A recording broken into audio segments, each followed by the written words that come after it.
Hello everyone, welcome back to my channel. তো আজকে আমি আপনাদের দেখাবো কীভাবে আপনার এনআইডি কার্ডের নাম্বার দিয়ে অথবা স্লিপ নাম্বার দিয়ে আপনার এনআইডি কার্ডের অনলাইন কপি ডাউনলোড করবেন। তো চলুন শুরু করা যাক। এনআইডি কার্ডের অনলাইন কপি ডাউনলোড করার জন্য আমাদের একটি অ্যাপের প্রয়োজন হবে। অ্যাপটির নাম হলো এনআইডি ওয়ালেট। শুরুতে আমরা সেই অ্যাপটি ডাউনলোড করব।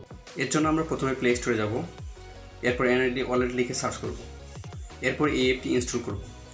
আমি আগে থেকে ইনস্টল দিয়ে রেখেছি, তাই নতুন করে ইনস্টল দিলাম না। এরপর আমাদের যেটির প্রয়োজন হবে সেটি হলো স্লিপ নাম্বার। এটি আমরা পাবো নিবন্ধন স্লিপে। আপনাদের সুবিধার জন্য আমি এটি ছবি তুলে রেখেছি। এরপর আমরা যে কোনো একটি ব্রাউজারে চলে যাব। আমি এখানে ক্রোম ব্রাউজারে ঢুকলাম। ব্রাউজারে ঢোকার পর এনআইডি লগইন লিখে সার্চ করলাম। আপনারা দেখতে পাচ্ছেন এখানে কয়েকটি অ্যাড্রেস এসেছে। এখান থেকে আমি প্রথমটিতে প্রবেশ করলাম। আপনাদের সুবিধার্থে আমি ডেসক্রিপশনে লিঙ্ক দিয়ে দেব। আপনারা দেখতে পাচ্ছেন এখানে নির্বাচন কমিশনের একটি ওয়েব পেজ ওপেন হয়েছে। এই পেজের নিচের দিকে গেলে আমরা লগইন এবং পাসওয়ার্ড অপশন দেখতে পাচ্ছি। আমরা যখন একবার অ্যাকাউন্ট খুলে নিব তখন পরবর্তীতে ডাউনলোড করার জন্য আমরা এখানে শুধুমাত্র লগইন এবং ইউজার পাসওয়ার্ড দিলেই ঢুকতে পারবো। যেহেতু আমাদের অ্যাকাউন্ট নেই, তাই আমরা নতুন করে অ্যাকাউন্ট খোলার জন্য ক্লাইম অ্যাকাউন্টে ক্লিক করব। এরপর যে পেজটি ওপেন হচ্ছে সেখানে আমরা প্রথমে এনআইডি নাম্বার অথবা ফর্ম নাম্বার বসাবো। এরপর আমরা আমাদের জন্ম তারিখটি বসাবো, তারপর জন্ম মাস বসাবো এবং সর্বশেষে জন্ম সালটি বসাবো। আমরা এখন স্লিপ নম্বর থেকে ফর্ম নাম্বারটি বসাচ্ছি। ফর্ম নাম্বার, জন্ম তারিখ, জন্ম মাস এবং জন্ম সালটি বসানোর পর আমরা নিচে একটি ক্যাপচা দেখতে পাচ্ছি।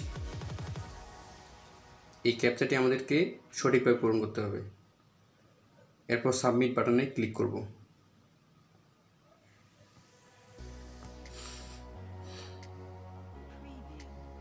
তো সাবমিট বাটনে ক্লিক করার পর এখানে অ্যাড্রেসের একটি ইন্টারফেস এসেছে। আমরা এখানে আমাদের বিভাগ, জেলা এবং উপজেলা সিলেক্ট করব।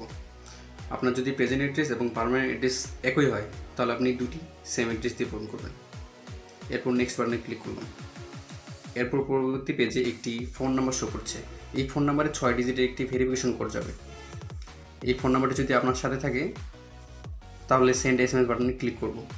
আর যদি ফোন নাম্বারের সাথে না থাকে তাহলে চেঞ্জ নাম্বারে ক্লিক করলে অন্য একটি নাম্বার দেবো। আপনারা দেখতে পাচ্ছেন সাথে সাথে একটি ভেরিফিকেশন কোড চলে এসেছে, যার সাথে আমার এনআইডি নাম্বারটিও দেওয়া আছে। এরপর 6 ডিজিটের ভেরিফিকেশন কোডটি বসিয়ে কন্টিনিউতে ক্লিক করলাম। একটু নিচে গেলে আমরা ট্যাপ টু এনআইডি ওয়ালেট নামে একটি অপশন দেখতে পাবো। সেখানে ক্লিক করলে আমাদের এনআইডি ওয়ালেট অ্যাপের মধ্যে নিয়ে যাবে। এরপর এখানে আমাদের ফেস স্ক্যান করতে হবে। ফেস স্ক্যান শুরু করুন ক্লিক করলাম। এখানে আমাদের দেখাচ্ছে কীভাবে আমাদের ফেস স্ক্যান করতে হবে। স্ক্যান করতে আমাদের মুখটি ডানে বামে এবং সোজাভাবে নাড়াতে হবে। আপনারা দেখতে পাচ্ছেন আমার ফেস স্ক্যানিং কমপ্লিট হয়ে গেছে। এখন ঠিক আছে বাটনে ক্লিক করলে আমাকে আমার ব্রাউজারে নিয়ে যাবে। আপনারা দেখতে পাচ্ছেন নাম এবং ছবি সহ একটি পেজ চলে এসেছে। নিচে গেলে আমরা দেখতে পাবো দুটি অপশন আছে, একটি স্কিপ দিস স্টেপ, অন্যটি অ্যাড পাসওয়ার্ড। আমি এখানে পাসওয়ার্ড সেট না করে স্কিপ দিস স্টেপে ক্লিক করলাম। এরপর দেখতে পাচ্ছেন আমার এনআইডি ইনফোর পেজ ওপেন হয়ে গেছে। একটু নিচে গেলে আমরা এখানে ডাউনলোড অপশন দেখতে পাচ্ছি। ডাউনলোডে ক্লিক করলাম। ডাউনলোডে ক্লিক করলে এনআইডি কার্ডটি ডাউনলোড হয়ে যাবে। আমি ডাউনলোড বাটনে ক্লিক করার পর আমার ফাইলটি ডাউনলোড হয়ে গেছে।